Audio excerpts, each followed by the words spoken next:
কেলি, বাবু, আমার ঢাকাতে যেতে হবে কাজের জন্য। আমার নানির খালি ঘরটা ঠিক করতে হবে। তুমি ঢাকায় গেলে আমাকে ভুলে যাও, আমার বাবা আলোকের সাথে আমাকে বিয়ে দিয়ে দিবে।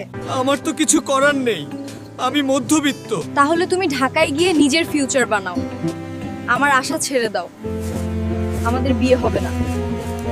আরে চেম্বার সাহেব, আমাকে 10 লক্ষ টাকা ধার দেন, আমি আপনাকে 3 মাস পরেই ফিরিয়ে দেব। তোকে আমি কোন ভরসায় টাকা দিব? তুই যদি টাকা না দিস।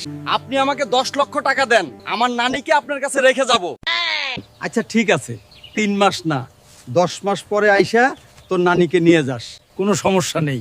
গর্বের সাথে বলছি, আজকে শহরের সবচাইতে বড় আইফোনের শোরুমের মালিক আমি। এত টাকা পয়সা থাকতেও বুকের ভিতর ফাঁকা আফসোস। কেলি, তুই আমাকে বুঝলি না। যাই হোক, ভালোই হলো, একটা অপমানই আজকে আমাকে কোটিপতি বানাইছে। আর কেলি কোনো গরিবকে বিয়ে করে দুর্ভাগ্যবতী। যাই, এখন আমার নানিকে নিয়ে আসি মেম্বারের কাছ থেকে।